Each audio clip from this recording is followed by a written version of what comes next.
Oakland Vice Mayor Kaplan just sent this email which reads, "Hello neighbor, at today's July 26, 2021 special Oakland City Council meeting, I will introduce the following my amendments to the fiscal year 21-23 budget, WNBA item report and action on the Oakland Arena lease for an WNBA team, and along with Councilmember Carroll Fife, support AB 1256.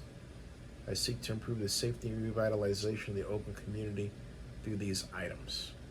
And she offers the Zoom meeting link, and then she explains the allocating funding for macro. The meeting starts at 1:30 p.m.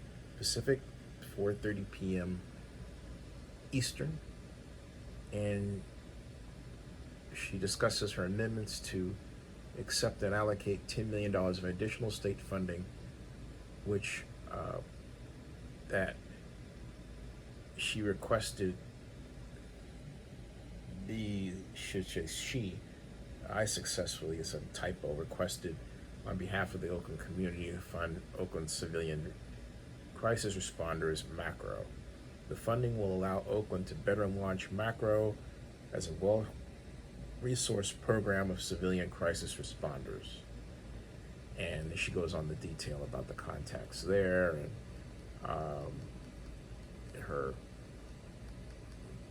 media and all that stuff. It's not Oakland news now, so I'm not going to pay attention to it. It's the way I roll, folks.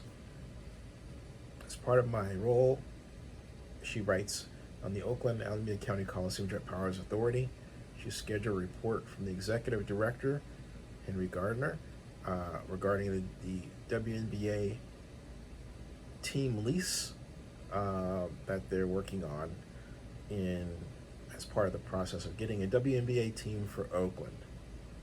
So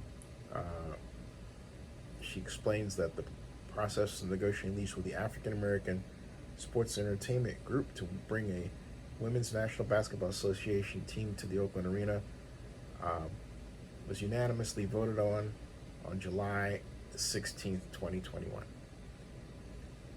And that the African American Sports Entertainment Group has expressed interest in bringing in the WNBA team to the city of Oakland and has submitted a proposal to the JPA to lease the arena to that regard.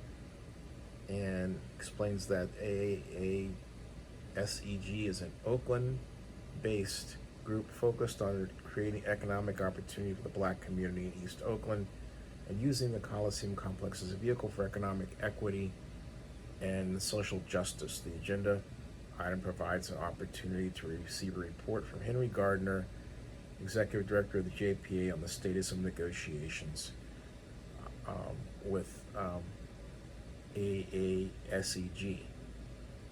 And so then she has the good news update and all that stuff that he got next, and a photograph with Ray at his press conference. And that's Ray Bobbitt, who created the African American Sports Entertainment Group.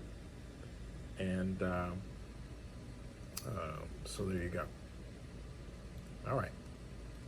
And so she then asks for support for AB 1256, co-authored by Councilmember Carroll Fife of District 3. The Vice Mayor explains that she and Councilmember Fife are seeking permission from their colleagues, City Council, to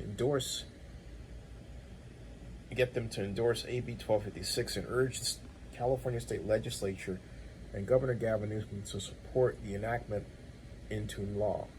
If enacted, AB 1256 will prohibit employers in the state of California from discriminating against a person in hiring, termination, or any terms or conditions of employment on account of the fact that a drug screening test has found the person to have non-psychoactive cannabis metabolites in their urine, hair, or bodily fluids. Oakland residents and applicants in the city of Oakland should not be punished for the use of legalized cannabis. Hear, hear.